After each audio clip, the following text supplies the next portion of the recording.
All right, let's dive into a really powerful idea today. We're talking about making a shift, a fundamental change from being the person everyone kind of uses up to being the person who builds a life that actually sustains them. It's this move from being a helper to becoming a builder. And let's get one thing straight right from the start. This whole idea, it's not about becoming a jerk. It's not about being colder or meaner. It is about becoming expensive. It's about you realizing that your time, your energy, your focus, it has a high price. And I'm guessing this feels familiar to some of you, right? You're the go-to person. You're reliable. You're the fixer. You're always there to help. You get all this praise for it, but that praise never really turns into respect or progress for you. You just end up feeling stuck and drained, watching other people build their worlds with the bricks of your effort. So what's going on here? Why does this keep happening? Well, here's the thing. It's usually not because people are cruel or malicious. It's because the systems around you, at your job, in your family, with your friends, they've just learned a simple lesson. Your value is an unguarded resource. Yeah, nobody sits down and thinks, I'm gonna exploit this person. It's more structural. They just learn, over time, that your boundaries are soft, that your no can be turned into a maybe, and your maybe is basically a yes. They learn your time can always stretch to fit their emergency. And once the system learns that, it's just going to keep taking until you stop it. And to make it all okay in our own heads, we tell ourselves these nice little stories, don't we? Oh, I'm just a generous person. I'm just really loyal. Or being helpful is a good thing. And sure, it is. But these stories often mask the real truth. You're being consumed because you haven't set a cost. And if something has no cost, people will use it without limit. Which brings us right to the heart of it all. This fundamental choice you have to make. Are you a helper or are you a builder? Because let me tell you, the world treats these two roles very, very differently. And this chart just nails the difference. Look at this. The helper, they stabilize things. They're appreciated for a bit, but then it just becomes expected. They leak value everywhere. But the builder, they reshape things. And at first, people resist them. They push back. But eventually, their impact becomes undeniable. Why? Because they conserve and focus their value. They don't leak. So why is this so unbelievably hard to do? Why does it feel so dangerous to start setting boundaries? It's because you're changing the terms of an unspoken agreement, a deal that you never consciously signed, but that you've been honoring for years. And for the people who've been benefiting from that deal, it feels like a betrayal. So how do we actually make this happen? Well, the key thing to get is that this isn't about tactics. It's not about learning a few clever phrases to say no. It's a deep internal shift. It's not about what you say, it's about who you become. Now, to get at this, the source material uses this really provocative word. It talks about integrating your inner monster. And look, that's not what you think. It's that part of you that you've been taught to push down, the part that's decisive, that's territorial, that's fiercely protective of your own resources.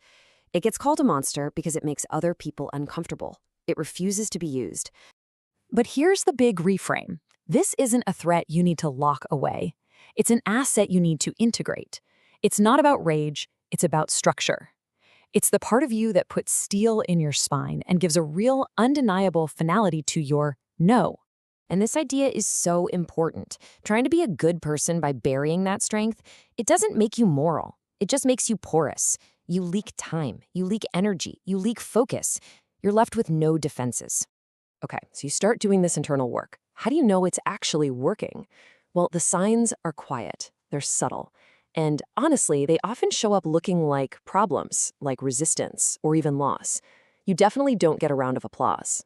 So let's walk through the 7 big signs. Number 1, the tone changes. People stop expecting your time and start asking for it. Number 2, you feel this internal calm. Silence isn't scary anymore. It feels like you're right where you need to be. 3, you get pushback, and that's a good thing. It's proof that you're actually breaking the old system. 4, you get less of that cheap, easy praise, but you start getting more real, quiet respect.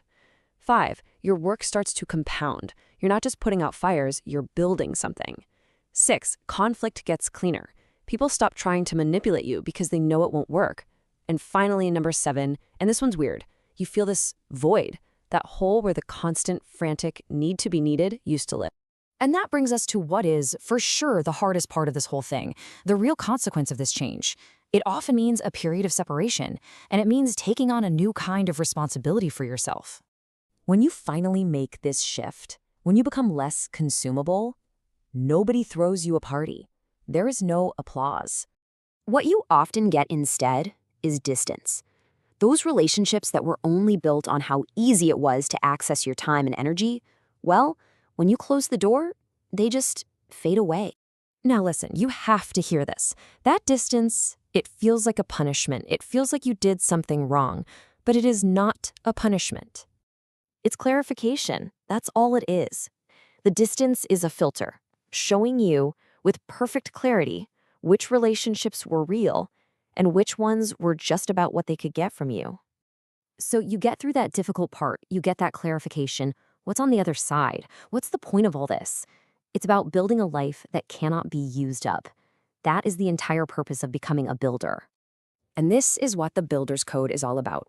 You're not antisocial, you're just selective. You're not rejecting connection, you're rejecting exploitation. You don't hoard your time, you invest it.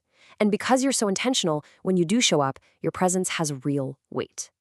So in the end, the prize isn't applause or a pat on the back. It's something so much better. It's structure, a solid internal foundation, a way of living that protects you so you can actually build something that matters without burning yourself out. And we'll just leave it on this last thought, because it's the whole point. You were never meant to be some infinite well of help for everyone else.